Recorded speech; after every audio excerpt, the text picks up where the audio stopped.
Assalamualaikum warahmatullahi wabarakatuh. Halo teman-teman, perkenalkan nama saya Artika Sukmainurofik dari kelas PGMI 5D.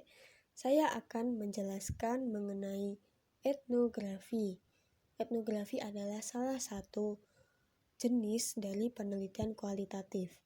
Langsung saja yang pertama yaitu definisi etnografi. Etnografi berasal dari kata etnos dan grapein. Etnos berarti orang dan grapein berarti tulisan.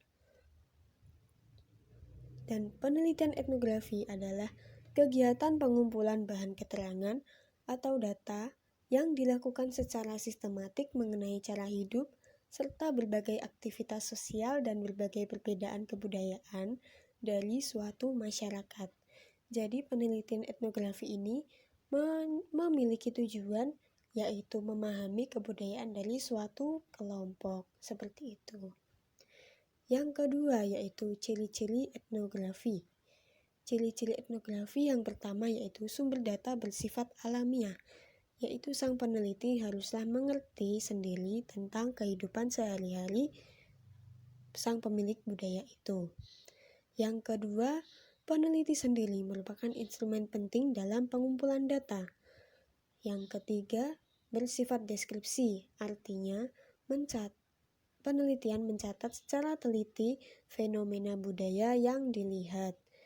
Selanjutnya, analisis bersifat induktif, artinya hasil berdasarkan pada data-data yang ada di lapangan.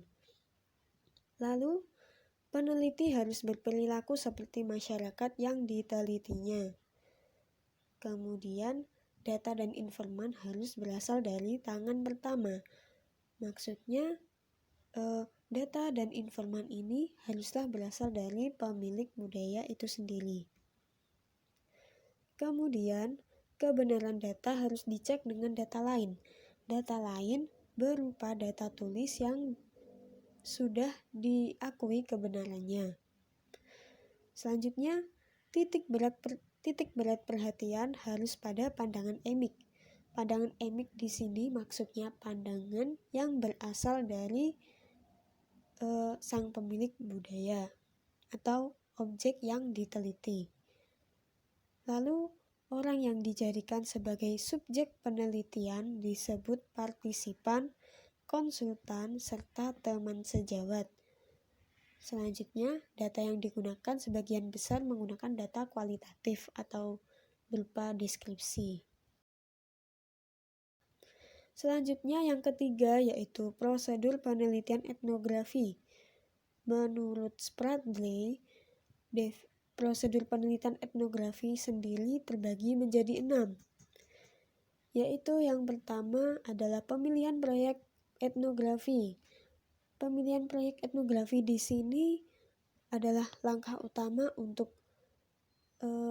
memilih suatu masalah, yaitu masalah apa yang akan diuji pada penelitiannya nanti. Nah, pemilihan proyek etnografi di sini juga akan menentukan model yang mana yang akan digunakan sang peneliti. Apakah yang digunakan model realis ataupun model kritis. Selanjutnya, yang kedua yaitu pengajuan pertanyaan. Pengajuan pertanyaan ini biasa dilakukan dengan cara wawancara. Selanjutnya, pengumpulan data.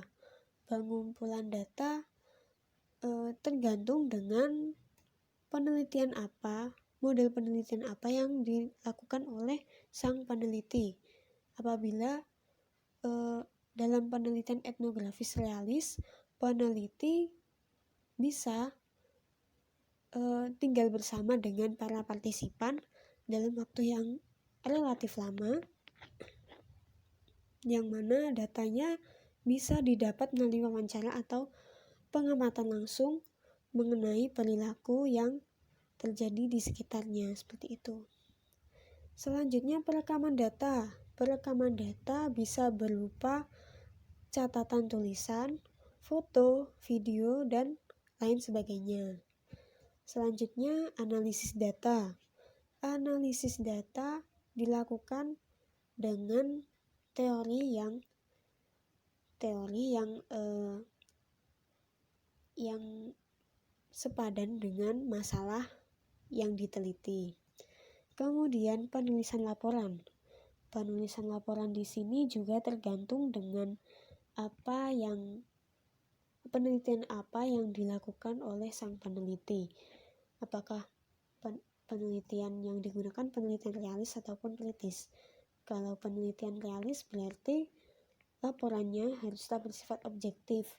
Maka di sana tidak terdapat pandangan dari sang peneliti. Seperti itu.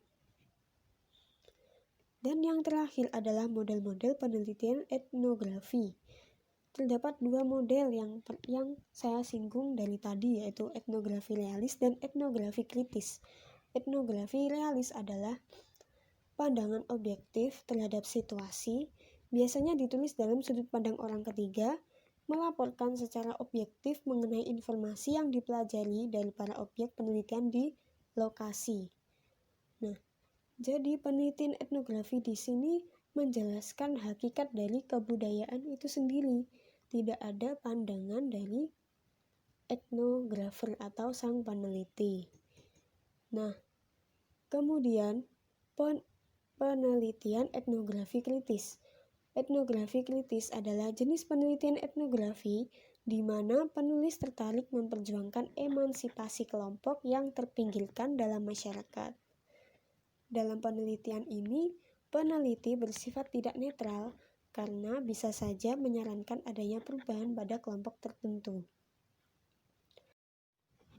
Sekian dari saya, apabila ada salah saya mohon maaf. Wassalamualaikum warahmatullahi wabarakatuh.